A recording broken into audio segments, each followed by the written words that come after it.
Hello guys, कैसे हैं आप लोग। उम्मीद करता हूं आप सभी लोग फिट होंगे, फाइन होंगे एंड मोस्ट इंपॉर्टेंटली आप सभी लोग अपना अपना पढ़ाई कर रहे होंगे। तो इलेक्ट्रिसिटी चैप्टर के लेक्चर सीरीज के नेक्स्ट लेक्चर पे आज हम लोग पहुंच चुके हैं, जहां पे हम डिस्कस करने वाले हैं इलेक्ट्रिसिटी चैप्टर का एक खूबसूरत सा topic heating effect of electric current के बारे में। इसी लेक्चर में बच्चों हम लोग इलेक्ट्रिसिटी चैप्टर का एक खूबसूरत सा लॉ भी डिस्कस करेंगे, जूल्स लॉ ऑफ हीटिंग। ये जो टॉपिक है बच्चों, इलेक्ट्रिसिटी चैप्टर का सबसे इंपॉर्टेंट टॉपिक है। इस टॉपिक से बोर्ड एग्जाम में श्योर शॉर्ट क्वेश्चन रहेगा। तो बोर्ड एग्जाम में जिस तरह का भी क्वेश्चन रहेगा, उस क्वेश्चन को सॉल्व करने के लिए आपको बहुत ही अच्छा कॉन्सेप्ट चाहिए, बहुत ही धांसू कॉन्सेप्ट चाहिए। वो कॉन्सेप्ट आपको इस लेक्चर को देखने के बाद मिलेगा। तो इस लेक्चर को लास्ट तक देखना नहीं भूलिएगा, ताकि आपका कॉन्सेप्ट बहुत हाई लेवल पे हो, आपका कॉन्फिडेंस भी हाई लेवल पे हो। So this is Rakesh Ranjan, welcomes you to the YouTube channel of the physics foundation course. So dear बच्चों, heating effect of electric current क्या होता है? तो इन जनरल टर्म हम लोग डिफाइन करना चाहें बच्चों, तो heating effect of electric current बोलते हैं कि अगर कोई करंट किसी रजिस्टर के थ्रू क्रॉस कर रहा है, किसी कंडक्टर के थ्रू फ्लो कर रहा है, तो कंडक्टर हीट होना स्टार्ट होता है, that is heating effect of electric current.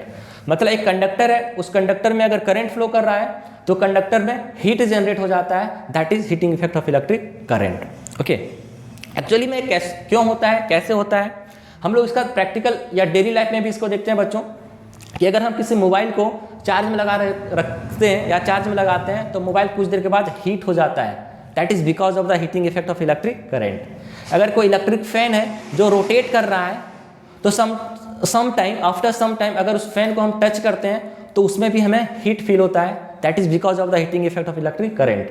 अगर हमारे घर में बल्ब ग्लो कर रहा होता है, तो कुछ देर के बाद जब हम बल्ब को टच करते हैं तो उस बल्ब में भी हीट फील होने लगता है, that is because of the heating effect of electric current. So हम लोग डेली लाइफ में इसको बच्चों महसूस करते हैं, फील करते हैं, ऑब्जर्व करते हैं, बट हमें पता नहीं था कि एक्चुअली में this is the heating effect of electric current. So I hope अब आप लोग समझ में आएगा heating effect of electric current क्या होता है। तो इन सिंपल टर्म, अगर किसी कंडक्टर के थ्रू, किसी रजिस्टर के थ्रू करंट फ्लो कर रहा है तो रजिस्टर में हीट जनरेट होने लगता है, that is heating effect of electric current. तो एक्चुअली ऐसा क्यों होता है बच्चों, इसको समझने के लिए मैं आपके सामने 2 से 3 मिनट तक वन वे कम्युनिकेशन करूंगा। पूरा थ्योरी है, उसको मैं समझाने की कोशिश करूंगा। आप लोग ध्यान से सुनिएगा मेरी बात को, एक्चुअली में हीट क्यों प्रोड्यूस होता है, हीट क्यों जनरेट होता है। तो ये वन वे कम्युनिकेशन है, आप लोग ध्यान से सुनिएगा मैं क्या बोल रहा हूं आप लोग सामने। तो बच्चों, अगर हमारे पास कंडक्टर है और उस कंडक्टर को जो हम बैटरी के अक्रॉस में कनेक्ट कर देते हैं, तो बैटरी के अंदर में जो केमिकल रिएक्शन होता है, उस केमिकल रिएक्शन के कारण बैटरी के टर्मिनल के अक्रॉस में पोटेंशियल डिफरेंस जनरेट होता है। अब जैसे पोटेंशियल डिफरेंस जनरेट होगा, तो बच्चों हम जानते हैं कि अगर पोटेंशियल डिफरेंस होगा तो करंट फ्लो करना स्टार्ट होगा। अब बच्चों उस करंट, इस रजिस्टर के थ्रू उस करंट को फ्लो करवाने के लिए बैटरी को अपना कुछ ना कुछ एनर्जी एक्सपेंड करना पड़ता है। वो जो एनर्जी एक्सपेंड करना पड़ता है बच्चों, उस एनर्जी को हम लोग यूज करते हैं कहाँ पे, वो करंट को फ्लो कराने के लिए। अब किसी भी डिवाइस से अगर करंट फ्लो कर रहा है, अगर इलेक्ट्रिकल डिवाइस से, सपोज हमारा इलेक्ट्रिकल बल्ब है, उस इलेक्ट्रिकल बल्ब के थ्रू अगर करंट फ्लो कर रहा है तो क्या होगा, बल्ब ग्लो करेगा। मतलब वो इलेक्ट्रिकल एनर्जी वो लाइट एनर्जी में कन्वर्ट होना स्टार्ट हुआ।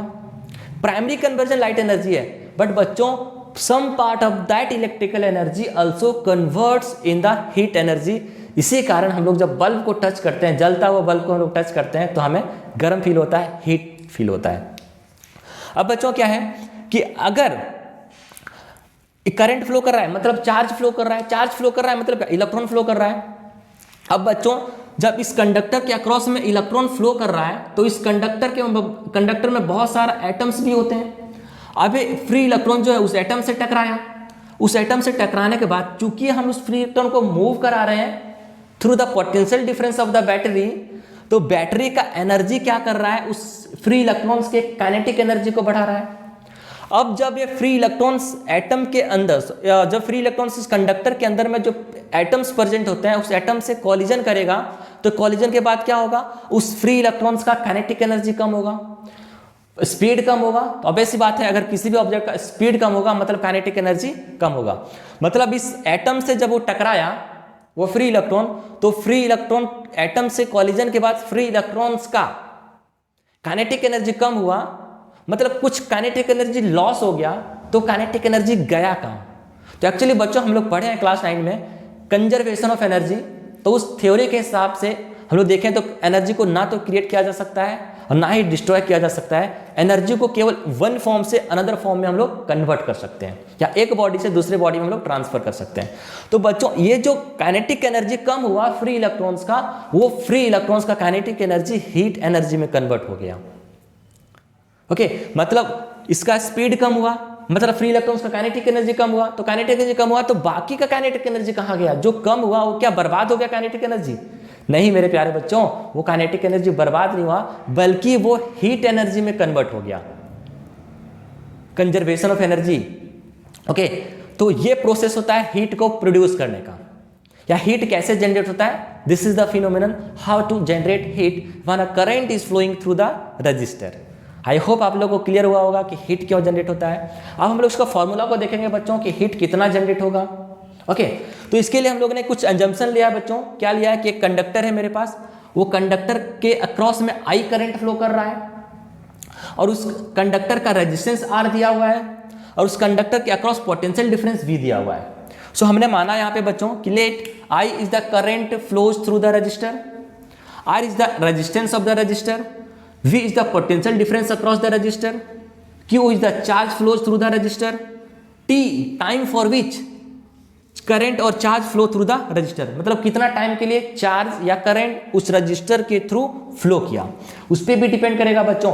हम लोग देखते हैं ना कि अगर बहुत देर तक चल रहा है मेरा डिवाइस, इलेक्ट्रिकल डिवाइस, तो ज़्यादा गर्म होता है और अगर थोड़ा देर के लिए चल रहा है तो कम गर्म होता है। मतलब टाइम भी एक फैक्टर है कि कितना हीट जनरेट होगा, वो डिसाइड करेगा।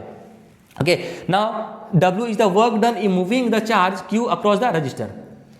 W क्या है? ये वर्क डन है, मतलब ये जो चार्ज Q है, इस चार्ज Q को यहाँ से यहाँ तक ले जाने के लिए हमको कुछ ना कुछ वर्क डन करना पड़ेगा। हमने पोटेंशियल और पोटेंशियल डिफरेंस में जब पढ़ रहे थे, उस कॉन्सेप्ट को समझ रहे थे, तो वहाँ पे हम लोगों ने पढ़ा था बच्चों कि अगर किसी भी चार्ज को एक पॉइंट से दूसरे पॉइंट तक मूव कराना होगा तो हमें कुछ ना कुछ वर्क डन करना पड़ता है।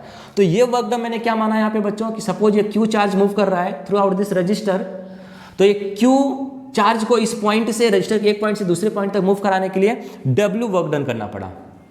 ओके, आप लोग इसको लिख लिए होंगे, नहीं लिखे होंगे तो वीडियो को पॉज करके इसको लिखिए। बहुत इंपॉर्टेंट है बच्चों, बहुत सिंपल तरीके से बता रहा हूँ। जितना एक खूबसूरत टॉपिक है उतना एक खूबसूरत तरीके से मैं बताऊंगा, और इस लेक्चर को देखने के बाद मैं 100% श्योर हूँ बच्चों कि आपका कॉन्सेप्ट बहुत ही अच्छा होने वाला है इस चैप्टर में, इस टॉपिक में। तो बच्चों ये टर्म हम लोगों ने समझ में आया। अब हमको पता है बच्चों कि पावर का फॉर्मूला क्या होता है। तो power equal to sir work done by time, power equal to work done by time taken. तो वर्क डन कितना करना पड़ा? W वर्क डन करना पड़ा इस Q चार्ज को इस पॉइंट से इस पॉइंट तक ले जाने के लिए। So the power will be equal to work done divided by T, that means W by T। अब देखो बच्चों ये W क्या है? W हम लोगों ने पढ़ा था V equal to W by Q, मतलब पोटेंशियल डिफरेंस कितना होता है? Work done charge per unit, work done per unit charge को तो हम लोग पोटेंशियल बोलते थे बच्चों। तो V equal to W by Q हम लोगों ने पहले लेक्चर नंबर 2 में इसको डिस्कस किया था। अगर नहीं आपको पता है तो इसी वीडियो का लेक्चर नंबर 2 को देख लीजिएगा, जहां पे आपको सारा कॉन्सेप्ट क्लियर होगा कि ये फॉर्मूला कहां से आया। तो W equal to V equal to W by Q, इससे हम लोगों ने बच्चों क्या किया? W equal to V Q कर लिया, मतलब इतना वर्क डन करना पड़ेगा इस Q चार्ज को इस पॉइंट से इस पॉइंट तक ले जाने के लिए। अब बच्चों इस Q चार्ज को अब हमने क्या पढ़ा कि वर्क डन क्लास 9 में भी पढ़े हैं कि वर्क डन और एनर्जी इंटरचेंजेबल होता है, मतलब इतना ही एनर्जी उस बैटरी को, इतना ही एनर्जी उस बैटरी को सप्लाई करना पड़ेगा इस Q चार्ज को इस पॉइंट से इस पॉइंट तक मूव कराने के लिए। सो बच्चों फ्रॉम हियर हम लोग क्या लिख सकते हैं? W equal to V Q, इस वैल्यू को जब यहाँ पे हमने पुट किया तो P इक्वल टू क्या हो गया? We Q divided by T, तो क्या हो जाएगा? V into Q by T. अब बच्चों Q बाई टी हम लोगों ने पढ़ा था क्या होता है? I charge per unit time, rate of flow of charge को क्या बोलते थे? करंट। तो इससे हम लोग क्या लिखते हैं बच्चों कि P इक्वल टू क्या हो गया? V इंटू आई। नाउ बच्चों हम लोग क्लास 9 में पढ़े थे कि पावर क्या होता है? Work done per unit time और energy consumed per unit time, एक ही चीज तो है। एनर्जी और पावर, एनर्जी और वर्क डन दोनों इंटरचेंजेबल होते हैं बच्चों। कितना एनर्जी है वही डिसाइड करेगा कितना वर्क डन कर सकता है। That means we can say कि power equal to energy consumed divided by time taken. So from this equation we can write E equal to P into T. Okay, तो अब E equal to क्या होगा? P into T. अब P का value बच्चों, इस P का value को VI जो है आया, इसको हम यहाँ पे पुट किए तो क्या आ गया? E equal to VI into T.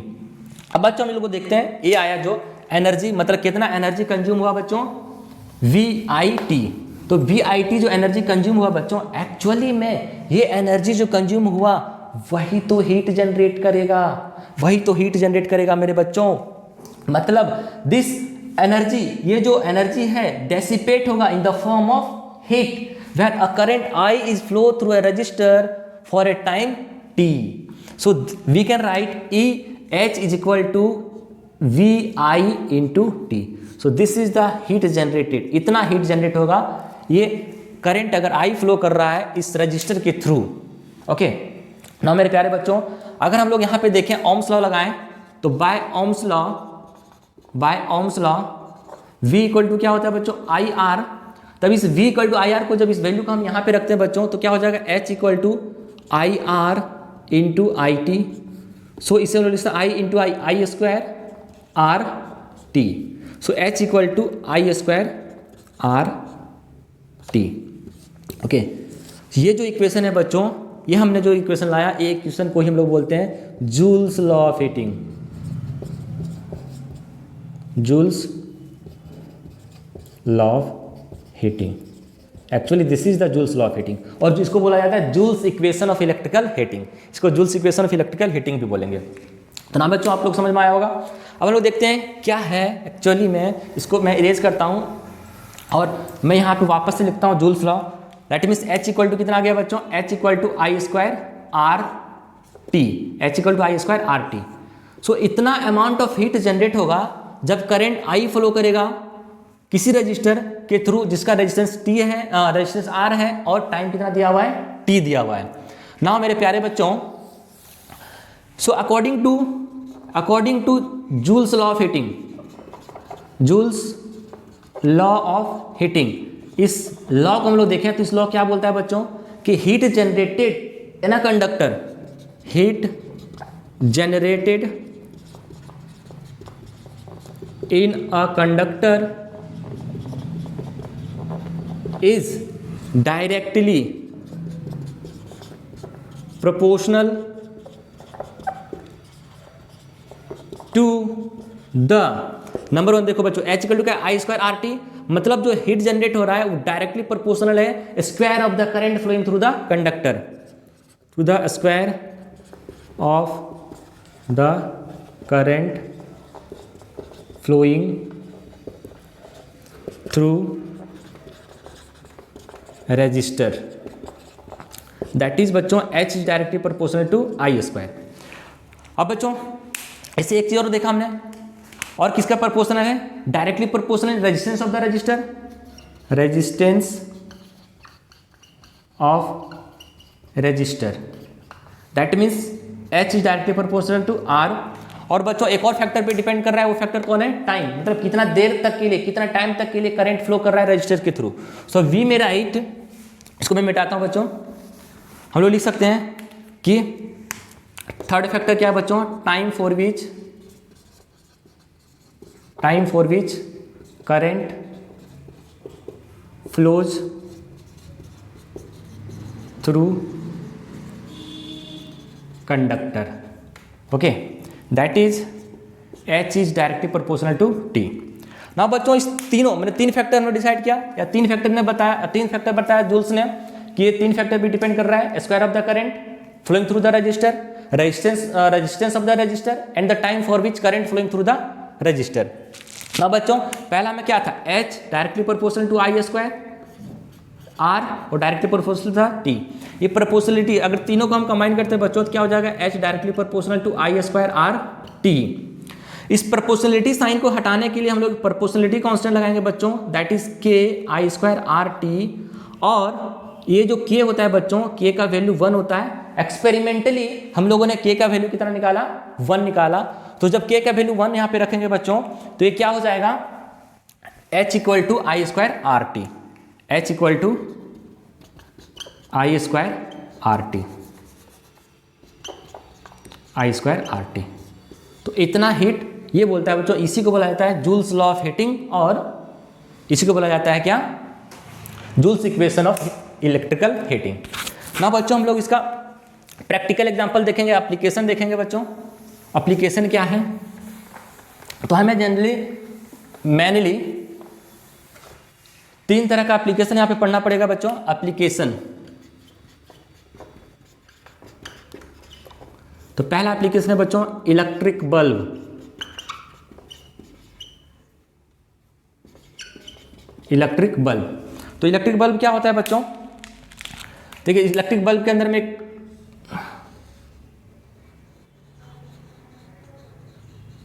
एक इस टाइप का रहता है बच्चों,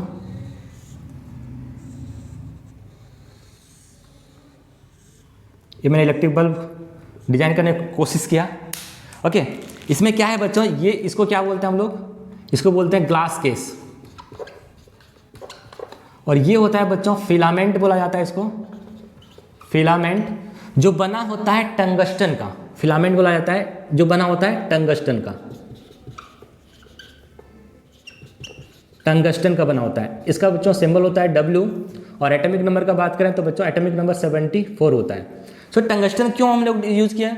सर टंगस्टन ही क्यों यूज़ किया हमने यहाँ पे? तो बच्चों टंगस्टन एक ऐसा मेटल है जिसका मेल्टिंग पॉइंट बहुत हाई होता है। ओके, मतलब इसका मेल्टिंग पॉइंट हाई होता है, हाई मेल्टिंग पॉइंट अप्रॉक्सीमेट बच्चों 3380 डिग्री सेल्सियस मेल्टिंग पॉइंट होता है। मतलब अगर बहुत ज़्यादा करंट भी फ्लो कर रहा है, बहुत देर तक करंट भी फ्लो कर रहा है बच्चों, तो इतना जल्दी मेल्ट नहीं होगा। इसके अलावा बच्चों इसका रेजिस्टिविटी हाई होता है, तो रेजिस्टेंस इसका हाई होगा बच्चों, इसका रेजिस्टेंस हाई होगा। जब रेजिस्टेंस हाई होगा मतलब बच्चों ये जो है ना, ये हीट को ज़्यादा देर तक सस्टेन कर सकता है, हीट को ज़्यादा देर तक सस्टेन कर सकता है। Can sustain, so we can write can sustain high temperature. ये हाई टेम्परेचर को सस्टेन कर सकता है बच्चों, तो तुरंत मेल्ट नहीं होगा। अगर हम लोग ऐसा मेटल यहाँ पे यूज़ करेंगे फिलामेंट के रूप में बच्चों, जो जिसका मेल्टिंग पॉइंट कम है, तो जैसे थोड़ा देर तक हम लोग बल्ब को जलाए, ग्लो करवाए, तो क्या होगा, वो फिलामेंट उसका मेल्ट हो जाएगा और बल्ब मेरा फ्यूज हो जाएगा। तो एक्चुअली में टंगस्टन यूज़ करने का कारण ये कि टंगस्टन का मेल्टिंग पॉइंट बहुत हाई होता है। ओके, अब इसके थ्रू जब करंट फ्लो किया तो टंगस्टन क्या होता है, हीट होने लगता है, गर्म होने लगता है। अब गर्म होकर धीरे धीरे क्या इसके अंदर में क्या होता है, इनर्ट गैस डाला जाता है, आर्गन। ओके, इसलिए डाला जाता है कि ये जो मेटल हम यूज़ करें टंगस्टन, वो ऑक्सीडाइज ना हो। ओके, ऑक्सीडेशन ना हो उसमें। ओके, तो दिस इज द रीजन कि why we use tungsten in filament. Filament में टंगस्टन क्यों यूज करते हैं? क्योंकि उसका मेल्टिंग पॉइंट बहुत हाई होता है, रेजिस्टिविटी हाई होता है, रेजिस्टिविटी हाई होने के कारण मतलब उसका रेजिस्टेंस हाई होता है, और कैन सस्टेन हाई टेम्परेचर, तो जल्दी से फ्यूज नहीं होता है, जल्दी से मेरा बल्ब खराब नहीं होता है। नेक्स्ट वन बच्चों इलेक्ट्रिकल फ्यूज।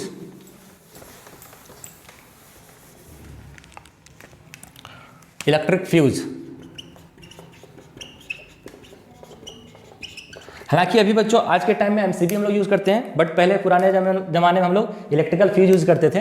तो इसमें क्या होता है बच्चों कि सपोज ये मेरा फ्यूज है, ऐसे यहाँ पे एक फ्यूज वायर इसको बोलते हैं, फ्यूज वायर कनेक्ट किया जाता है। ये फ्यूज वायर बच्चों कॉपर निकेल एलॉय का बना होता है। ओके, ऐसा क्यों बना होता है? दूसरा कभी बना सकते हैं आप लोग, बट हम यहाँ पे ले रहे हैं एग्जांपल, क्या है फ्यूज वायर है वो कॉपर निकेल एलॉय का है।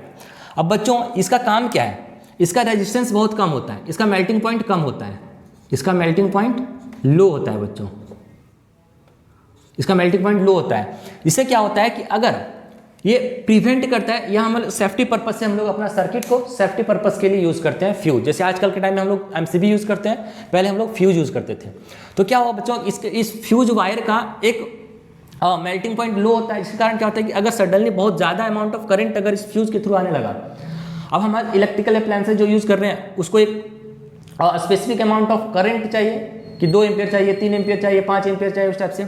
अगर बच्चों इमेजिन कीजिए कि इधर से अचानक से 100 एम्पियर करंट फ्लो करना स्टार्ट हो गया, तो हम जो इलेक्ट्रिकल अप्लायंसेज यूज़ कर रहे हैं उसको अचानक से बहुत ज़्यादा करंट मिलना स्टार्ट हो जाएगा, जिसके कारण क्या होगा, इलेक्ट्रिकल अप्लायंसेज खराब हो जाएगा।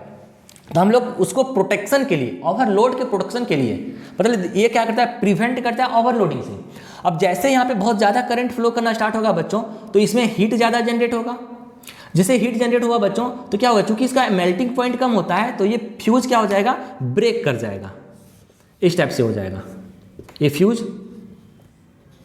ब्रेक करके बच्चों इस टाइप से हो जाएगा।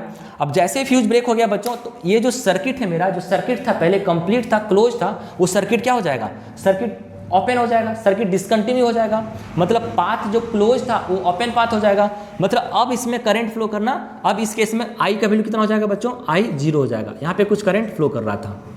ओके, तो हम लोग इसको यूज करते हैं बच्चों, क्यों, इसको प्रिवेंट करते हैं ओवरलोडिंग से प्रिवेंशन के लिए। हम लोग अपना सर्किट को प्रिवेंट करने के लिए, हम लोग अपना घर में जो इलेक्ट्रिकल अप्लायंसेस यूज करते हैं उसको प्रिवेंट करने के लिए हम लोग फ्यूज यूज करते हैं।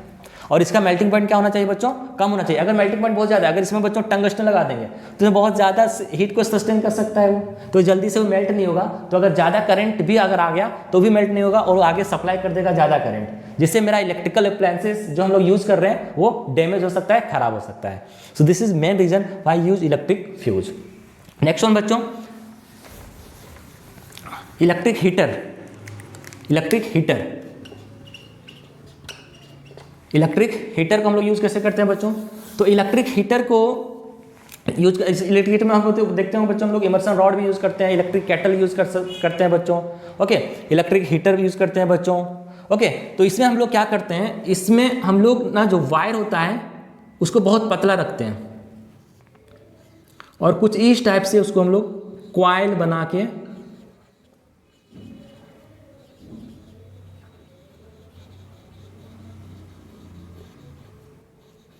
इस टाइप से कॉइल बनाते हैं बच्चों, कॉइलिंग करते हैं।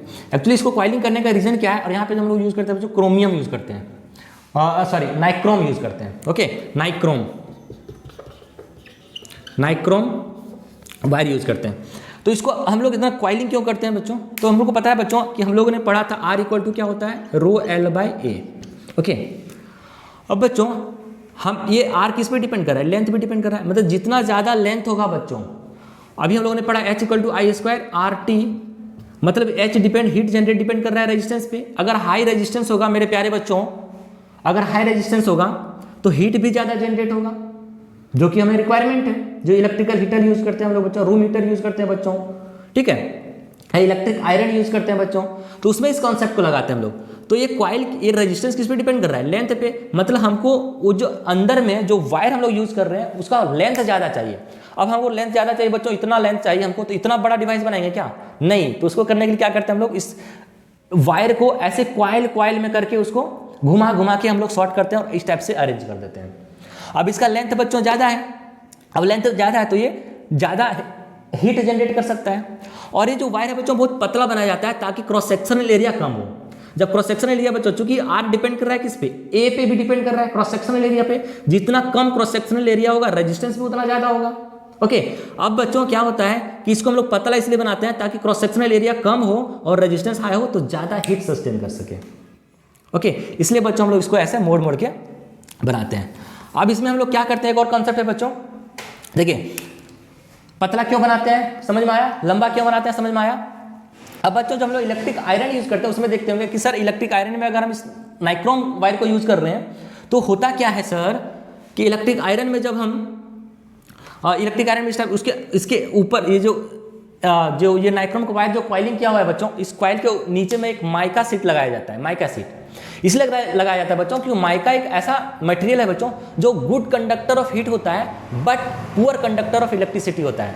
अगर इसके नीचे में अगर हम माइका नहीं रखेंगे बच्चों, इस टाइप से अगर माइका को हम नहीं रखें, इसके ऊपर में कॉइलिंग करके ऐसे कॉइलिंग करके, सपोज ये माइका है, इसके ऊपर में ऐसे कॉइल करके यहाँ पे रखें। अगर माइका नहीं रहेगा बच्चों तो हमारा जो इलेक्ट्रिक आयरन का कैबिनेट है, चूंकि इसमें करंट फ्लो कर रहा है तो इलेक्ट्रिक आयरन का कैबिनेट भी मेटल का बना होता है तो उससे भी करंट फ्लो करेगा। तो अगर हम लोग इलेक्ट्रिक आयरन यूज कर रहे हैं तो हमें शॉक लगने के चांसेस है, झटका लगेगा। तो हम लोग क्या करते हैं, इस झटका से प्रिवेंशन के लिए, उस झटका से बचने के लिए हम लोग क्या करते हैं, इस कॉइल के नीचे में एक माइका सीट लगा देते हैं। वो माइका सीट क्या होता है, एक ऐसा मटेरियल है जो पुअर कंडक्टर ऑफ इलेक्ट्रिसिटी होता है but good conductor of heat होता है। तो इससे क्या होता है, जो हीट जनरेट हुआ वो हीट क्या होता है, माइका में ट्रांसफर हुआ और माइका भी हीट हो गया। ओके, और उससे क्या होता है कि जो कैबिनेट है मेरा इलेक्ट्रिक आयरन का, वो कैबिनेट भी हीट हो जाता है। Okay, so this is the concept of और this is the application of the Joule's law of heating. I hope आप लोगों को समझ में आया होगा जूल्स लॉ ऑफ हीटिंग क्या होता है और heating effect of electric current क्या होता है। सो इस पे बेस्ड हमने पहले बताया था बच्चों कि ये जो टॉपिक है उस टॉपिक पे बेस्ड प्रीवियस ईयर जितना भी क्वेश्चन पूछा गया बोर्ड एग्जाम में उसके लिए एक सेपरेट वीडियो हम लोग बनाएंगे। तो आई होप इस वीडियो को आप लोग एंजॉय किए होंगे, लेक्चर को एंजॉय किए होंगे। तब तक के लिए अब आज का लेक्चर यहीं तक, तो तब तक के लिए हंसते रहिए, मुस्कुराते रहिए और पढ़ाई करते रहिए।